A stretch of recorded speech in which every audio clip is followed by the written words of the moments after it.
نحمده ونصلي ونسلم على رسوله النبي الكريم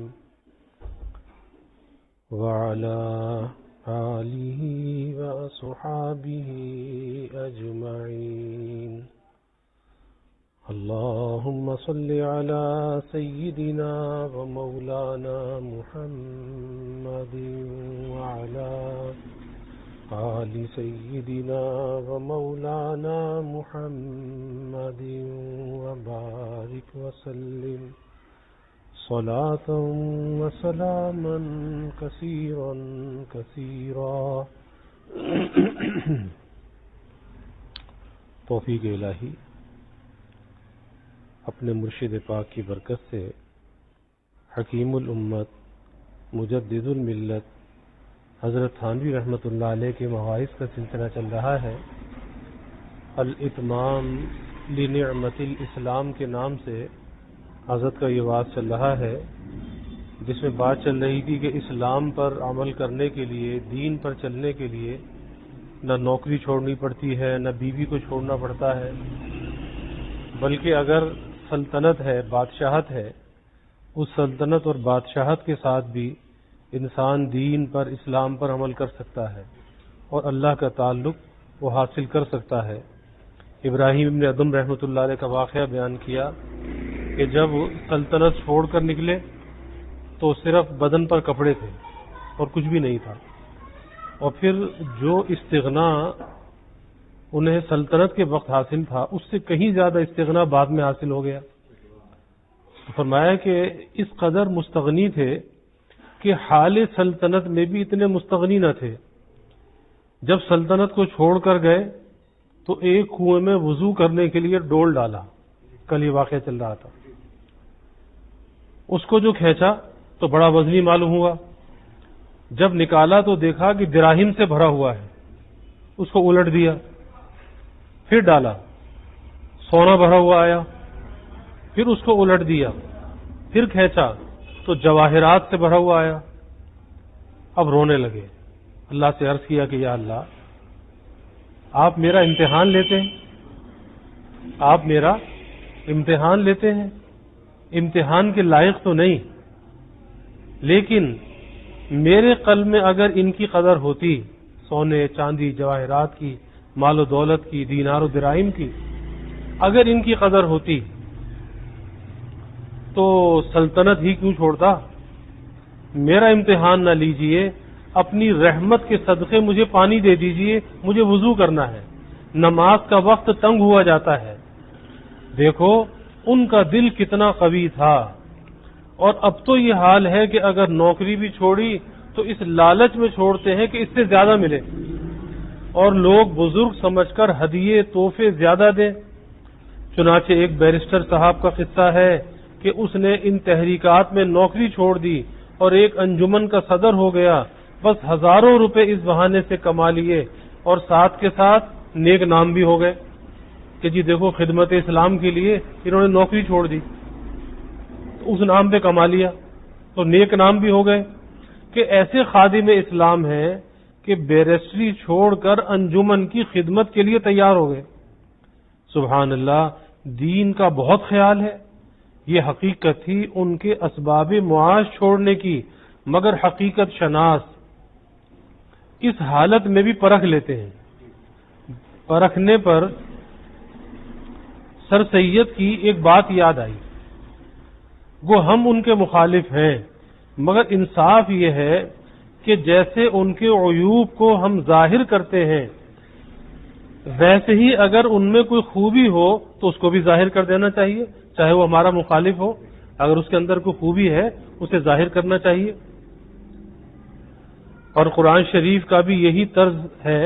فرماتے یسألونک عن الخمر والمیسر قل فیہما اسم کبیر ومنافع للناس. اور فرماتے ومن اہل الکتاب من ان تأمنہ بدینار لا یؤدی. لا نہیں لکھا یہاں پہ،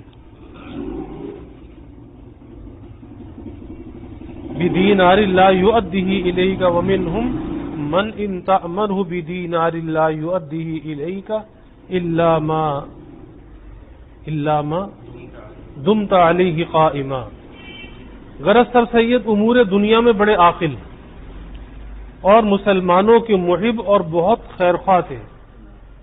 گو وہ محبت بوجہ دین کی کمی کے نادان دوست کی سی محبت ہو گئی تھی، جیسے کسی نادان سے دوستی کر لی. بس ان میں قلت دین کا عیب ضرور تھا، لیکن بہت سی خوبیاں بھی تھی.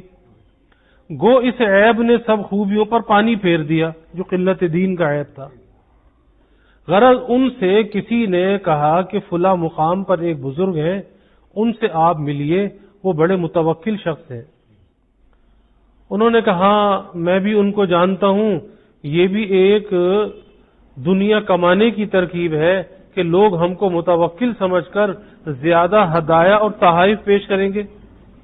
خیر ان کا حال تو معلوم نہیں کہ وہ کس لیے بیٹھے تھے، لیکن بہت سے لوگ واقعی اس کو ترکیب طلب دنیا ہی کی سمجھتے ہیں.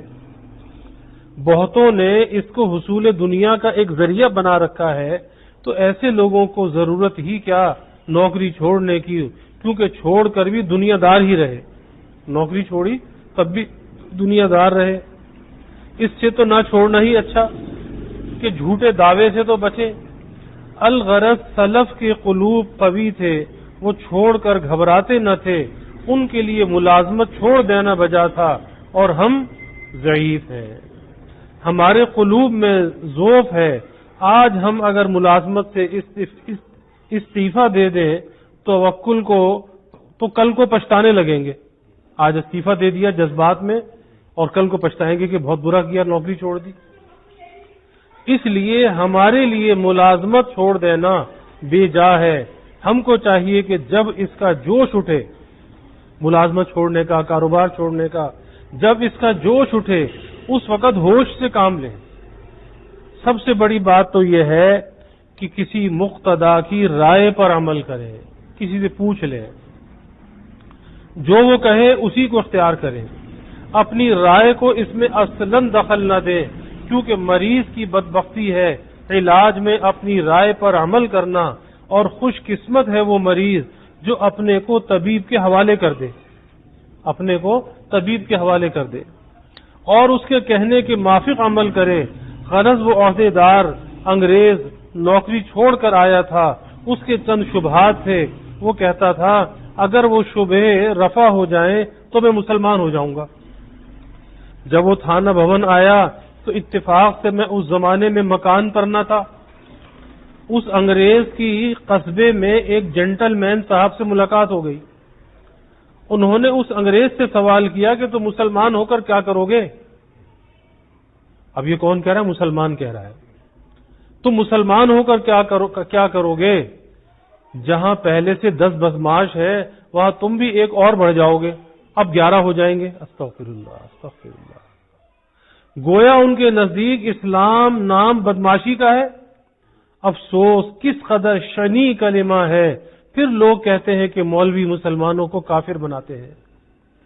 ارے ظالموں، مولویوں کی کیا خطا ہے جب تم خود ہی کافر بنتے ہو؟ اب اگر کوئی مولوی ایسی بیہودہ باتوں پر تم کو کافر کہہ دے تو اس بیچارے کی کیا خطا؟ وہ کیا کرے؟ مولویوں کا کافر بنانا بالکل ایسا ہے جیسے ایک رئیس نے اپنے مہمان کو مخنث بنایا تھا، یعنی وہ مخنث خود بنا تھا. رئیس نے اسی کے لوازم ظاہر کر دیے. قصہ یہ ہے کہ ایک رئیس کے پاس ایک جاہل شخص گیا.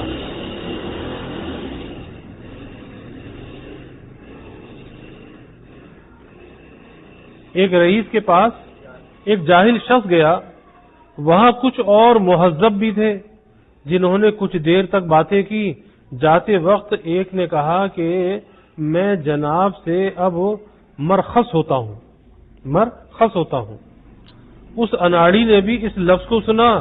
آپ نے اس کو یاد کر لیا کہ جاتے وقت یوں کہا کرتے ہیں. اب آپ رخصت کا وقت آیا تو فرماتے ہیں کہ صاحب اب میں مخنث ہوتا ہوں. اس نے کہا تھا مرخص ہوتا ہوں، اس نے کہا مخنث ہوتا ہوں. اس نے کہا کہ اپنی چیز ہے، آپ کو اختیار ہے، چاہے رکھیے چاہے الگ کر دیجئے، یعنی آپ مخنث ہو جائیے۔ تو بتلائیے اس صورت میں اگر وہ اناڑی یہ کہے کہ واہ صاحب تم نے تو مجھے ہیجڑا ہی بنا دیا، تو اس رئیس کی کیا خطا ہے؟ تو تم تو خود اپنی زبان سے مخنث بن گئے، اس نے کہاں بنایا؟ اس نے مرخص کہا اور تو مخنث سمجھے۔ اسی طرح مولوی صاحب کسی کو کافر نہیں بناتے، لوگ خود کافر بنتے ہیں اور مولوی لوگ بتلا دیتے ہیں، بناتے نہیں ہیں، بتلا دیتے ہیں، بلکہ وہ تو مسلمان بناتے ہیں، وہ تو مسلمان بناتے ہیں، مگر اس کے یہ معنی نہیں کہ بس حکم کر دیتے ہیں انت مسلم کہ تم مسلمان ہو، بلکہ مسلمان بنانے سے مراد یہ ہے کہ اسلام کا امر کرتے ہیں، بس بنانے کے یہ معنی ہے، سو اس معنی کر وہ کسی کو کافر نہیں بناتے، یعنی کسی کو کفر کا امر نہیں کرتے۔ البتہ اگر کوئی کافر ہو گیا تو اس پر حکم لگا دیتے ہیں کہ کفر تو انتا کہ تم کافر ہو گئے، خدا سے توبہ کرو اور اسلام و نکاح کی تجدید کرو، کیونکہ کوئی کفریہ کلمہ زبان سے نکلا، بیوی بھی نکاح سے نکل گئی، اور حج کیا تھا حج بھی باطل ہو گیا، تو اسلام اور نکاح کی تجدید کرو۔ غرض وہ کافر ہونے کو ظاہر کر دیتے ہیں اور اس کے متعلق احکام کا امر کرتے ہیں کہ اس وقت تم کو ایسا کرنا، اس وقت تم کو ایسا کرنا چاہیے۔ حاصل یہ کہ وہ کافر بناتے نہیں نون سے، بلکہ بتاتے ہیں تا سے۔ بنانا اور بتانا ایک نقطے کا فرق ہے، ایک نقطے کا فرق ہے۔ میں تنبیہ سے پہلے اس کو بیان کر رہا تھا کہ اسلام کی حفاظت ایک اندرونی ہے، ایک بیرونی، اور زیادہ اہم ہے، زیادہ اہم اول ہے۔ اگر ہم اس کا اہتمام کر لیں تو اغیار خود پست ہو جائیں، یعنی اپنے آپ کو درست کر لیں، پھر کسی کی مجال نہیں کہ اسلام پر حملہ کرے۔ اور بدوں اس کے محض دوسری قسم میں کوشش کرنا ایسا ہے جیسے اپنے پاس ہتھیار نہیں، خزانہ نہیں، پھر دشمن کا مقابلہ۔ میں تلوار، بندوق، توپ، کمان کو ہتھیار نہیں کہتا، بلکہ ہتھیار سے مراد یہ ہے کہ ہمارے پاس اعمال نہیں ہے، ہمارے اعمال، اخلاق، معاشرت بالکل گندے ہیں۔ اگر ہمارے یہ ہتھیار تیز ہوں تو دوسرا کبھی حملہ نہ کر سکے، اس کو لڑنے کی ہمت ہی نہ ہوگی۔ خدا کی قسم کہ ہمارا اسلام کامل ہوتا، اعمال ٹھیک ہوتے، تو کسی کو کبھی ہمت بھی نہ ہوتی کسی مسلمان کی طرف نظر اٹھانے کی، کبھی اس کا وسوسہ بھی ان کے دل میں نہ آتا۔ بس اس لیے میں کہتا ہوں کہ اس کی تم کو زیادہ ضرورت ہے کہ کسی سے لڑو، اس کی تم کو زیادہ ضرورت نہیں کہ کسی سے لڑو بھیڑو، اس کی طرف التفات ہی نہ کرو۔ ہاں تم ایسے بن جاؤ کہ ان کو تمہارے مقابلے کی ہمت ہی نہ رہے، یعنی اپنے آپ کو ایسا بنا لو۔ اگر تم اپنے اعمال ٹھیک کر لو گے، شریعت کے پورے متبع ہو جاؤ گے، معاشرت، معاملات، اخلاق کو درست کر لو گے، تو وہ کسی مسلمان کو تو کیا مرتد بناتے، ادھر رخ کرنے کی بھی ہمت نہ ہوگی۔ غرض اول اندرونی محافظت کرو، اس کی زیادہ ضرورت ہے۔ صاحبو، ہم کو اس روحانی محافظت کی ضرورت ہے، خارجی تدابیر کی زیادہ ضرورت نہیں۔ یاد رکھو یہ روحانی طاقت بہت بڑی پہرے دار ہے، یہ روحانی طاقت بہت بڑی پہرے دار ہے۔ چنانچہ کانپور میں میرے ایک دوست تھے، ان کے پڑوس میں ایک عیسائی رہتا تھا، وہ ان کو عیسائی بننے کی ترغیب دیتا تھا، یعنی مسلمان کو وہ عیسائی بننے کی ترغیب دیتا تھا، مگر ان پر کوئی اثر نہیں پڑتا تھا۔ وہ ہیڈ کانسٹیبل تھے، طرح طرح سے ان کو سمجھاتا، نصرانیت کے فوائد بتلاتا کہ اگر عیسائی ہو گئے تو تمہاری بڑی وقت ہوگی، وقار ہوگا، مگر یہاں وہی ہنوز روز اول تھا کہ ان کے اوپر کوئی اثر نہیں ہوتا تھا۔ آخر اس نے ایک دن باتوں باتوں میں پوچھا کہ تم کسی بزرگ سے مرید ہو؟ عیسائی پوچھ رہا ہے کہ تم کسی بزرگ سے مرید ہو؟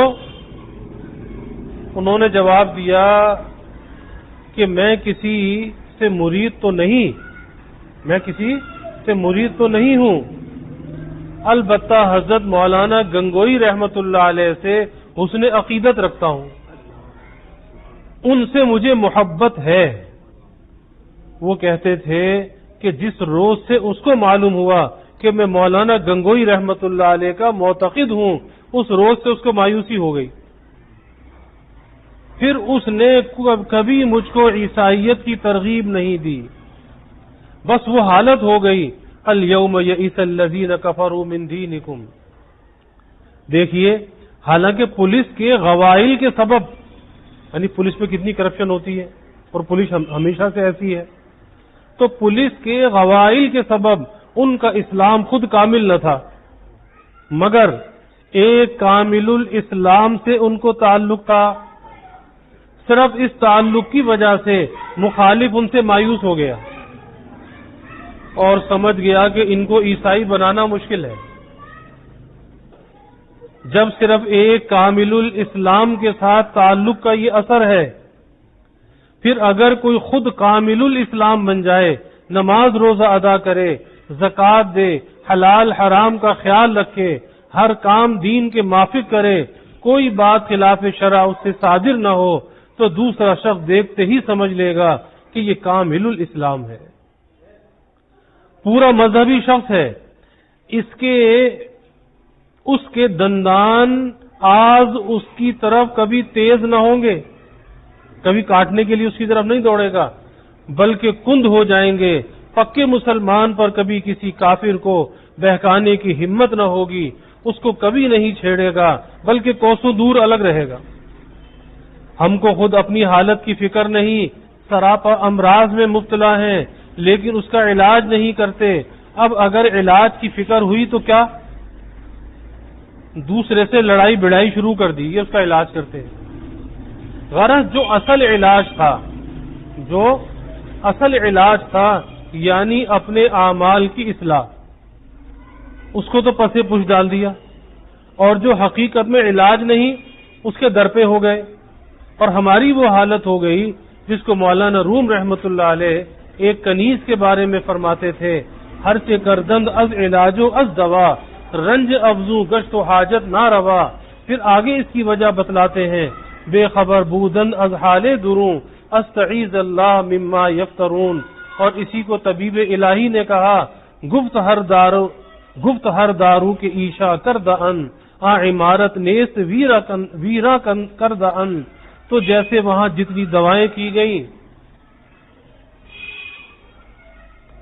وہ سب ناکافی تھی، اسی طرح ہم بھی صدہا علاج کرتے ہیں مگر ایک بھی کارآمد نہیں، کیونکہ جو اصلی علاج ہے اس کی خبر ہی نہیں۔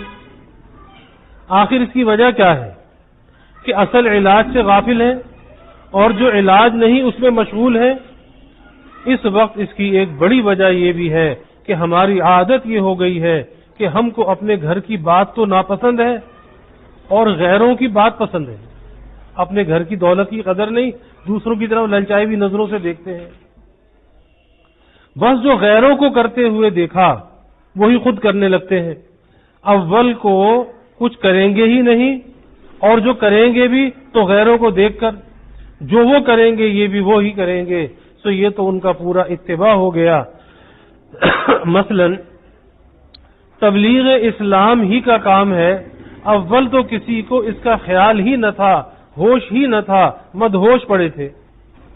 اب جو دوسری قوم کی صحیح دیکھی تو ہوش ہوا اور اشاعت اسلام کی صحیح کرنے لگے، اور اس چال سے چلے جو دوسری قوم نے چلی تھی، یعنی جیسے ان کے پادری وہ کرتے تھے تو یہ بھی وہی کرنے لگے کہ انجمن بنائی اور اس کی کوئی کمیٹیاں بنائی۔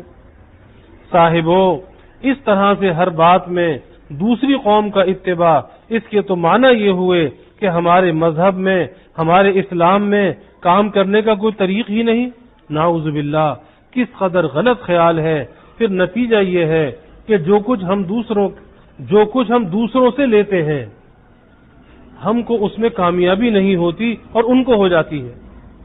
اس کی وجہ یہ ہے کہ یہ تدبیر ان کے لیے ہی مناسب ہے، یہ تدبیر ان کے لیے مناسب ہے، ہمارے لیے مناسب نہیں، کیونکہ وہ مذہب باطل ہے، ان کی تعلیم بھی باطل ہے، وہ اہل باطل ہیں، ان کی تدابیر بھی باطل ہیں، تو باطل کو باطل ہی سے مناسبت ہے، اس لیے ان کا کام بن جاتا ہے۔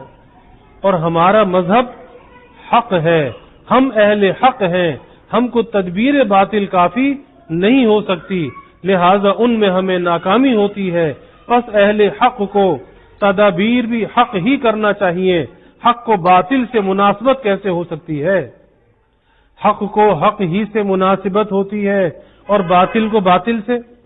یاد رکھو، تدابیر اہل کفر سراسر دنیا ہے، تدابیر اہل کفر سراسر دنیا ہے، مسلمانوں کو وہ تدبیر راست نہیں آ سکتی، اور کفار کا دنیا سے تناسب نقل سے تناسب ثابت ہے، کفار کا دنیا سے جو نسبت ہے وہ نقل سے ثابت ہے، چنانچہ قرآن شریف میں ہے قال ومن كفر فأمتعه قليلا ثم اضطره الى عذاب النار، یہ ابراہیم علیہ السلام کے قصے میں ہے، اور اس سے اوپر یہ ارشاد ہے وَإِذِ ابْتَلَىٰ إِبْرَاهِيمَ رَبُّهُ بِكَلِمَاتٍ فَأَتَمَّهُنَّ قَالَ إِنِّي جَاعِلُكَ لِلنَّاسِ إِمَامًا، کہ حق تعالی نے ابراہیم علیہ السلام کو چند احکام میں آزمایا، جب اس میں پورے اتر گئے تو خطاب فرمایا کہ میں تم کو لوگوں کا امام اور مقتدی بناؤں گا، لیکن پہلے آزمایا، آزمانے کے بعد فرمایا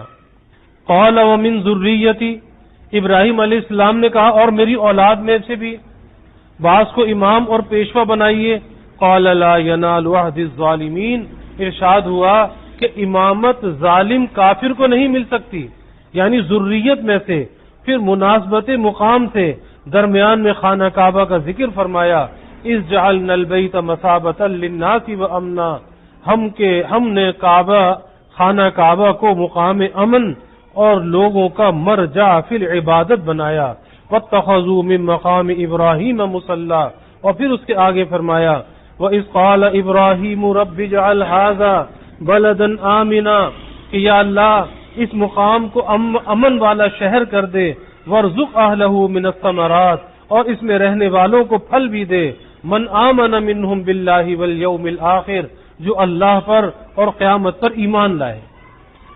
آپ نے ثمرات دنیاوی کو دینی امامت پر قیاس کیا، وہاں حکم ہوا تھا لا ینال عہد الظالمین، کہ کافر ظالم کو امامت اور نبوت نہیں مل سکتی، آپ نے اس پر قیاس کیا کہ شاید نعمت دنیاوی بھی کافر کو نہ ملے، اس لیے دعا میں من آمن منہم باللہ والیوم الآخر اس کی قید لگا دی تاکہ بے ادبی کا احتمال نہ ہو۔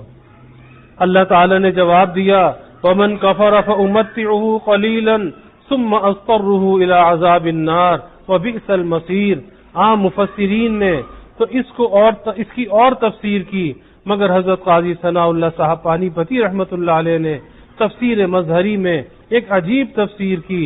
عام مفسرین نے تو یہ تفسیر کی کہ یہ معمول ہے کہ ارزق مقدر کا، اور وہ ارزق من کفر کے میں کافر کو بھی رزق دوں گا اور مسلمان کو بھی دوں گا، یعنی یہ نہیں کہ کافر کو نہیں ملے گا۔ آگے اس کی تفصیل ہے فَأُمَتِّعُهُ قَلِيلًا ثُمَّ أَضْطَرُّهُ إِلَىٰ عَذَابِ النَّارِ، اس تفسیر کے مافق گویا من کفر پر جملہ ختم ہو گیا، فَأُمَتِّعُهُ قَلِيلًا یہ الگ جملہ ہے، اور قاضی ثناء اللہ صاحب نے کہا ہے کہ من مبتدا ہے، فَأُمَتِّعُهُ خبر ہے، یا یوں کہو کہ من شرطیہ ہے اور امتعہ اس کی جزا ہے، خواہ من کو مبتدا مانو یا شرطیہ، اور امتعہ کو خبر بناؤ یا جزا، دونوں جائز ہیں۔ خلاصہ یہ ہے کہ یہ جملہ مستقلہ ہے، مطلب یہ ہوا کہ جو کفر کرے گا اس کو دنیا سے متمتع کروں گا، اور قلیلہ یعنی قلیلاً قید واقعی ہے، کما قال تعالی قل متاع الدنیا قلیل، یہ دنیا کا جو فائدہ اس کو ملے گا بہت تھوڑا سا ہوگا، قل متاع الدنیا قلیل، یہ تو بہت تھوڑی سی پونجی ہے۔ اب اس پر ایک سوال ہوتا ہے کہ اس تقریر کا حاصل تو یہ ہوا کہ جو کفر کرے گا اس کو متاع حاصل ہوگی، تو کیا کفر سبب تمتیع کا ہے؟ کیا کفر جو ہے فائدہ حاصل کرنے کا ذریعہ ہے؟ آگے اس کا جواب ہے، انشاءاللہ آئندہ کر لیں گے۔ الحمدللہ رب العالمین والعاقبۃ للمتقین والصلاة والسلام علی اشرف الانبیاء والمرسلین اللهم صل علی سیدنا و مولانا محمد وعلی آل سیدنا و مولانا محمد وبارک وسلم اللهم انا نسألك من خیر ما سألك منه نبيك سيدنا محمد صلى الله عليه وسلم ونعوذ بك من شر ما استعاذك منه نبيك سيدنا محمد صلى الله عليه وسلم وأنت المستعان وعليك البلاغ ولا حول ولا قوة إلا بالله وجزى الله عنا محمدا صلى الله عليه وسلم ما هو أهله وصلى الله تعالى وسلم على النبي الكريم آمين برحمته۔